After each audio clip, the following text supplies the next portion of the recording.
ನಾವು ತಿಳ್ಕೊಳ್ಬೇಕಾದದ್ದೇನು? ಹಿಂದೂಗಳು ನಾವು ಇಡೀ ಜಗತ್ತಿಗೆ ಆಸ್ತಿಯಾಗಬಲ್ಲವರು. ಹಿಂದೂಗಳು, ಭಾರತೀಯರು ಜಗತ್ತಿನ ಮಾನವ ಸಂಪನ್ಮೂಲಕ್ಕೆ ಕಾಣಿಕೆಯಾಗಿ ತಯಾರಾಗಬಲ್ಲವರು. ಅದು ನಮ್ಮ ಸಂಸ್ಕೃತಿ. ಈ ಸಂಸ್ಕೃತಿ ವೇದವನ್ನ ಕೊಟ್ಟಿದೆ, ವೇದಾಂತವನ್ನ ಕೊಟ್ಟಿದೆ, ಉಪನಿಷತ್ತುಗಳನ್ನ ಕೊಟ್ಟಿದೆ, ಯೋಗವನ್ನ ಕೊಟ್ಟಿದೆ, ಕಲೆಯನ್ನ, ಸಾಹಿತ್ಯವನ್ನ, ಸಂಗೀತವನ್ನ, ವಿಜ್ಞಾನವನ್ನ ಕೊಟ್ಟಿದೆ. ಈ ಜಗತ್ತಿಗೆ ಬೇಕಾದದ್ದನ್ನೇ ಕೊಡುತ್ತಾ ಬಂದಿದೆ. ಆದ್ದರಿಂದ ಒಂದು ಹಿಂದೂ ರಾಷ್ಟ್ರದ ಪರಿಕಲ್ಪನೆ ಅಂತಂದ್ರೆ ಯಾರೂ ಕೂಡ ಭಯ ಪಡಬೇಕಾದಂತ ವಾತಾವರಣದ ನಿರ್ಮಾಣ ಅಲ್ಲ ಅಂತ ನಮಗೆ ಗೊತ್ತಿದೆ. ಎಲ್ಲರೂ ಕೂಡ ನಾವು ನಮ್ಮ ಪ್ರತಿ ವೇದ ಮಂತ್ರಗಳ ಕೊನೆಯಲ್ಲಿ ಓಂ ಶಾಂತಿ ಶಾಂತಿ ಶಾಂತಿ ಅಂತ ಜಗತ್ತಿನ ಶಾಂತಿಗಾಗಿ ಪ್ರಾರ್ಥಿಸುವ, ಆಶಿಸುವ ಸಮಾಜಕ್ಕೆ ಸೇರಿದವರು. ಆದರೆ ನೋಡಿ, ಇವರಲ್ಲಿ ಹೇಳ್ತಾ ಇದ್ದಾರೆ, ನಮ್ಮ ಇಡೀ ಸಮಾಜಕ್ಕೆ ದೊಡ್ಡ ಆರ್ಥಿಕ ಹೊಡೆತವನ್ನ ಕೊಡುವ ಒಂದು ವ್ಯವಸ್ಥಿತ ಜಾಲ ಕಾರ್ಯಾಚರಿಸ್ತಾ ಇದೆ ಅಂತ. ಮತ್ತು ಹೇಳ್ತಾ ಇರುವವರು ನಂಬಿಕೆಗೆ ಅರ್ಹರಾಗಿರೋದ್ರಿಂದ ನಾವು ಬಹಳ ಕಿವಿಗೊಟ್ಟು ಎಚ್ಚರ ವಹಿಸಿ ಕೇಳಬೇಕು. ಇದನ್ನ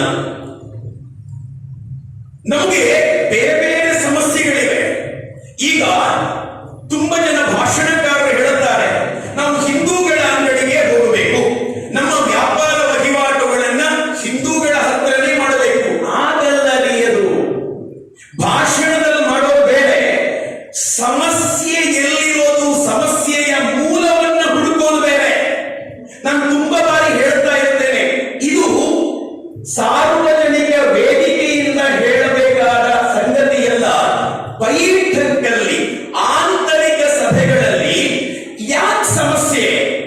ಒಬ್ಬ ಅಡಿಗೆ ಬೆಳೆಗಾರ ಒಬ್ಬ ಮುಸಲ್ಮಾನನನ್ನ ಉದ್ಧಾರ ಮಾಡಬೇಕು ಅಂತ ಅಡಿಗೆ ಅವನಿಗೆ ಕೊಡ್ತಾ ಇರೋದಲ್ಲ. ಅವನಿಗೆ ಬೇರೆ ಇನ್ನೇನೋ ಸಮಸ್ಯೆ ಇದೆ. ಅವನು ಹಿಂದೂಗಳ ಹತ್ತಿರನೇ ವ್ಯಾಪಾರ ಮಾಡಲ್ಲ. ಯಾಕೆಂತಂದ್ರೆ ಬೇರೆ ಇನ್ನೇನೋ ಸಮಸ್ಯೆ ಇದೆ. ಈಗ ನಾನು ಕೆದಿಲದಲ್ಲಿ ಇರುವವನು. ಕೆದಿಲದಲ್ಲಿ ಮುಸಲ್ಮಾನರ ಅಂಗಡಿ ಇದೆ, ಹಿಂದೂಗಳ ಅಂಗಡಿ ಇದೆ. ನನಗೆ ಪಕ್ಕನೆ ನೆನಪಾಗುವ ಹಾಗೆ 3-4 ಹಿಂದೂಗಳ ಅಂಗಡಿ ಇದೆ, ಒಂದು ಮುಸಲ್ಮಾನರ ಅಂಗಡಿ ಇದೆ. ಆದ್ರೆ ನನಗೆ ತರಕಾರಿ ತಗೊಳ್ಬೇಕು ಅಂತಂದ್ರೆ, ನಾನು ತಗೊಳ್ತಾ ಇಲ್ಲ, ಆದ್ರೆ ತರಕಾರಿ ತಗೊಳ್ಬೇಕು ಅಂತಂದ್ರೆ ಹಿಂದೂಗಳ ಅಂಗಡಿಗೆ ಹೋದ್ರೆ ಸಿಗೋದೇ ಇಲ್ಲ. ನಾನು ತರಕಾರಿ ತಗೊಳ್ಬೇಕು ಅಂತಂದ್ರೆ ಕೆದಿಲದಿಂದ ಪುತ್ತೂರಿಗೆ ಬರಬೇಕು, ಹಿಂದೂಗಳ ಅಂಗಡಿಯಿಂದಲೇ ತಗೊಳ್ಬೇಕು ಅಂತಂದ್ರೆ. ನಾನು ನನ್ನ ತೋಟದಲ್ಲಿ ಬೆಳೆಯುವ ಬಾಳೆಗೊನೆಯನ್ನ ಮುಸಲ್ಮಾನರಿಗೆ ಕೊಡೋದು ಅಂತಂದ್ರೆ 100 ಮೀಟರ್ ದೂರಕ್ಕೆ ಹೋದ್ರೆ ವ್ಯಾಪಾರ ಮಾಡಬಹುದು. ಆದ್ರೆ ಹಿಂದೂಗಳ ಅಂಗಡಿಯಲ್ಲೇ ನಾನು ಬಾಳೆಗೊನೆ ಕೊಡಬೇಕು ಅಂತಂದ್ರೆ 13 ಕಿಲೋಮೀಟರ್ ದೂರ ಇರುವಂತ ಪುತ್ತೂರಿಗೆ ಬರಬೇಕು. ನಾನು ಹಿಂದೂಗಳ ಹತ್ರ ಕೇಳ್ತೇನೆ, ಯಾಕೆ ಈ ತರಕಾರಿ ಇಡೋದಿಲ್ಲ ಅಂತಂದ್ರೆ ಕೊಳಿತದೆ ಸರ್, ಅದು ಉಳಿಯುವುದಿಲ್ಲ. ಅದು ಮುಸಲ್ಮಾನನ ಅಂಗಡಿಯಲ್ಲಿ ತರಕಾರಿ ಉಳಿಯುವುದು ಹೇಗೆ, ಹಿಂದೂಗಳ ಅಂಗಡಿಯಲ್ಲಿ ಯಾಕೆ ಉಳಿಯುವುದಿಲ್ಲ? ಕಾರಣ ಕೇಳದೆ ನೀವು ಹಿಂದೂಗಳ ಹತ್ರನೇ ವ್ಯಾಪಾರ ಮಾಡಬೇಕು ಅಂತ ಎಷ್ಟು ಭಾಷಣ ಮಾಡಿದ್ರು ಸಕ್ಸಸ್ ಆಗೋದಿಲ್ಲ. ನಮ್ಮ ಸ್ವಾಮೀಜಿ ಹೇಳ್ತಾ ಇದ್ರು, ಪ್ಲಾಸ್ಟಿಕ್ ಬ್ಯಾನ್ ಬಗ್ಗೆ ಮಾತಾಡೋದಲ್ಲ, ಪ್ಲಾಸ್ಟಿಕ್ಗೆ ಆಲ್ಟರ್ನೇಟ್ ಆಗಿ ಬೇರೆ ವ್ಯವಸ್ಥೆ ಅಂತ ಹೇಳಿ ಜನರಿಗೆ ಬಾಳೆಹಣ್ಣನ್ನ ಸುರಿದು ಕೊಡಿ ತಿಂತಾರೆ. ನೀವು ಅದನ್ನ ಕಷ್ಟಪಟ್ಟು ಮಾಡಬೇಕು ಅಂತಂದ್ರೆ ಮಾಡಿ ಮನಸ್ಸು ಬರೋದಿಲ್ಲ ಅಂತ ನನ್ನ ರಾಮಕೃಷ್ಣಾಶ್ರಮದ ಸ್ವಾಮೀಜಿ ಹೇಳ್ತಾ ಇರ್ತಾರೆ ಬೇರೆ ಪ್ಲಾಸ್ಟಿಕ್ ವಿಷಯಕ್ಕೆ. ಹೀಗೆ ನಾವು ಒಂದು ಕಾರ್ಯತಂತ್ರವನ್ನ ಹೆಣೆಯದೆ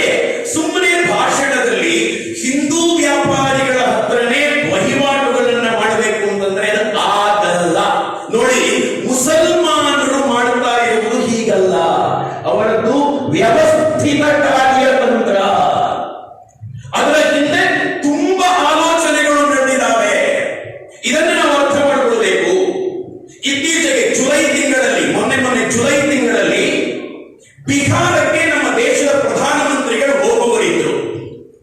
ಅದಕ್ಕಾಗಿ ಯಾವುದಾದ್ರೂ ಸಸ್ಪಿಷಿಯಸ್ ಆಕ್ಟಿವಿಟೀಸ್ ನಡೀತಾ ಇದೆಯಾ ಅಂತ ಇಲಾಖೆಯ ಕಡೆಯಿಂದ ತನಿಖೆ ಸಹಜವಾಗಿ ನಡೆಸಿದಾಗ ಅಲ್ಲಿ ಒಂದು ಭಯಾನಕ ಸತ್ಯ ಗಮನಕ್ಕೆ ಬಂತು. ನಿಮಗೆಲ್ಲರಿಗೂ ಗೊತ್ತಿರುವ ಸಂಗತಿಯನ್ನೇ ಪುನಃ ನೆನಪಿಗೆ ತರ್ತಾ ಇದ್ದೇನೆ ಅಷ್ಟೇ. ನಾನು ಮೊನ್ನೆ ನಡೆದದ್ದು ಅಲ್ಲಿ ಒಂದು ಸೆಲ್ಫ್ ಡಿಫೆನ್ಸ್ ಟ್ರೈನಿಂಗ್ ಸೆಂಟರ್ ನಡೀತಾ ಇದೆ ಗೊತ್ತಾಯಿತು.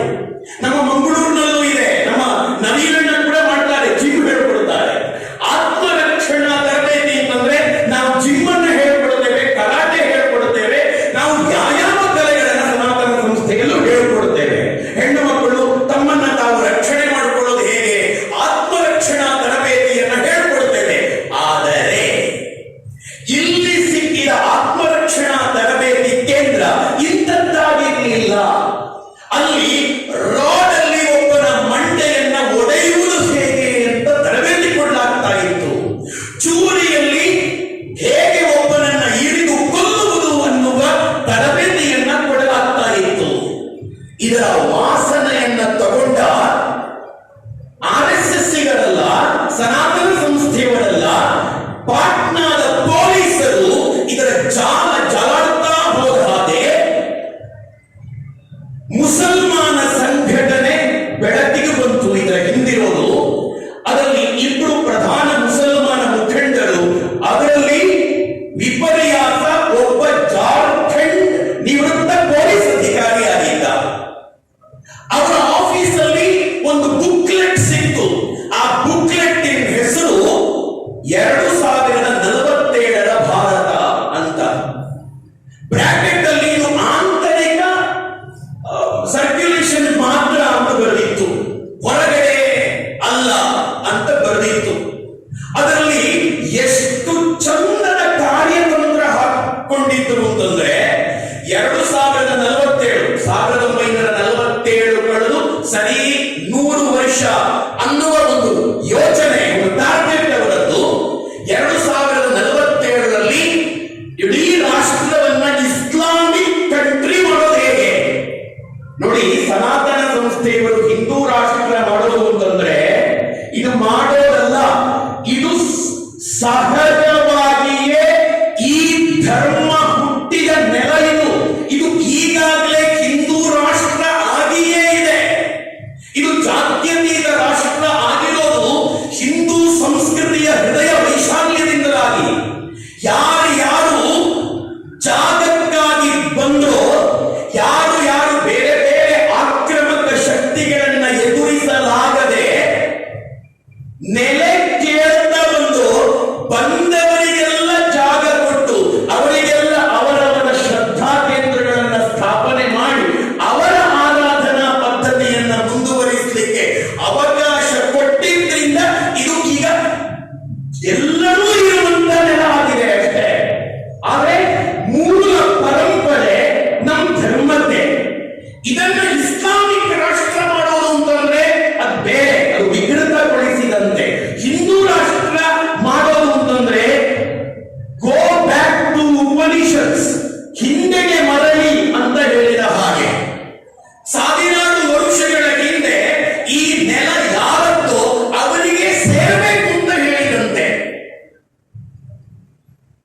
ಎಷ್ಟು ಚೆನ್ನಾಗಿದೆ ಅಂತಂದ್ರೆ ಅಂಬೇಡ್ಕರ್ ಹೆಸರನ್ನ ಬಳಸ್ಕೊಳ್ಬೇಕಂತೆ, ಸಂವಿಧಾನದ ಹೆಸರನ್ನ ಬಳಸ್ಕೊಳ್ಬೇಕಂತೆ, ಹಿಂದೂ ಸಮಾಜವನ್ನ ಒಡಿಬೇಕಂತೆ, ಮೇಲ್ವರ್ಗ ಕೆಳವರ್ಗ ಅಂತ ಒಡಿಬೇಕಂತೆ. ಈಗ ಸೋಷಿಯಲ್ ಮೀಡಿಯಾಗಳಲ್ಲಿ ಇದು ಆಗ್ತಾ ಇದೆ ಕೂಡ.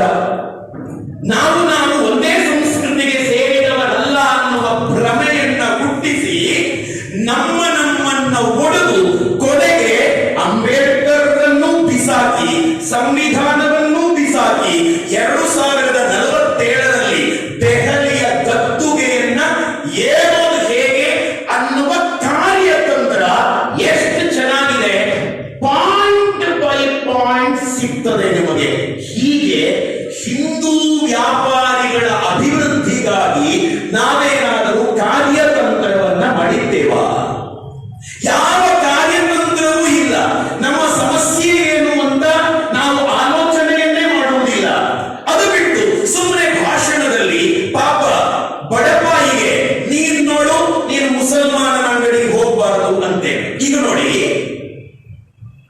ನಾನು ಹಿಂದೂಗಳ ಅಂಗಡಿಗೆ ಹೋದ್ರೆ ಅಲ್ಲಿ ಸಿಗುವ ಪ್ರಾಡಕ್ಟ್ಗಳು ಹಿಂದೂಗಳದ್ದೇ ಅಲ್ಲ. ನಾನು ಇದನ್ನ ನೀವು ಸನಾತನ ಸಂಸ್ಥೆಯವರಾಗಲಿ ಸಂಘ ಪರಿವಾರದವರಾಗಿ ಆಗಲಿ ಹೇಳಿದ ಮೇಲೆ ಅಲ್ಲ, ಪುತ್ತೂರಿನ ಕೆಲವು ಬೇಕರಿಯವರಿಗೆ ಗೊತ್ತು. ನಾನು ಯಾವತ್ತೂ ಕೂಡ ಲೇಬಲ್ ನೋಡಿ ನನಗೆ ಶ್ರೀ ವಿನಾಯಕ ಚಿಪ್ಸ್ ಅಂತ ಕಾಣಬೇಕು, ಶ್ರೀ ಗಣೇಶ್ ಅಂತ ಕಾಣಬೇಕು. ನನಗೆ ಇದು ಹಿಂದೂಗಳದ್ದಲ್ಲ ಅಂತ ಡೌಟ್ ಬಂದ್ರೆ ಹಿಂದೂಗಳ ಅಂಗಡಿಯಲ್ಲೇ ಸಿಗುವ ವಸ್ತುವಾಗಿದ್ದು ನಾನು ತಗೊಳ್ಳೋದಿಲ್ಲ. ಇದನ್ನ ನಾನು ಎಷ್ಟೋ ವರ್ಷಗಳಿಂದ ಪಾಲಿಸ್ತಾ ಬಂದಿದ್ದೇನೆ. ಆದ್ರೆ ನೀವು ಹಿಂದೂಗಳ ಅಂಗಡಿಗೆ ಹೋಗಿ ಮುಸಲ್ಮಾನ ಪ್ರಾಡಕ್ಟ್ಗಳನ್ನು ತೆಗೆದರೆ ಆರ್ಥಿಕವಾಗಿ ನಾವು ಗೆದ್ದಂತಾಯಿಲ್ಲ. ಇದರಲ್ಲಿ ತುಂಬಾ ವ್ಯವಸ್ಥೆಗಳಿವೆ. ಹೀಗಿರುವ ಒಂದು ವ್ಯವಸ್ಥೆ ನಮ್ಮ ನೋಡಿ, ಕೊರೋನಾ ಟೈಮಲ್ಲಿ ಪಾಪ ನಮ್ಮ ಹಿಂದೂ ವ್ಯಾಪಾರಿಗಳು ಮೀನು ಮಾರುಕಟ್ಟೆಯನ್ನ ಪ್ರಾರಂಭ ಮಾಡಿರುವ ಅನೇಕರಿಗೂ ಈಗಿಲ್ಲ, ಅವರು ಎಲ್ಲಿದ್ದಾರೆ ಅಂತ ಕಾಣೋದಿಲ್ಲ. ಕೊರೋನಾ ಟೈಮಲ್ಲಿ ನಮ್ಮ ಮನೆಗೆ ಒಬ್ಬ ಸಾಮಂತದ ಆಟೋ ರಿಕ್ಷಾ ಡ್ರೈವರು ಮನೆಗೆ ತಂದು ಕೊಡ್ತಾ ಇದ್ರು ತರಕಾರಿಯನ್ನ. ಅವರು ಎಲ್ಲೋದ್ರು ಅಂತಲೇ ಕಾಣೋದಿಲ್ಲ. ನೀವು ಕೆಲವನ್ನ ಮಾತಾಡಿಸಿದ್ರೆ ಇಲ್ಲ ನಾವು ವ್ಯಾಪಾರದಲ್ಲಿ ಸೋತಿದ್ದೇವೆ ಅಂತಾರೆ.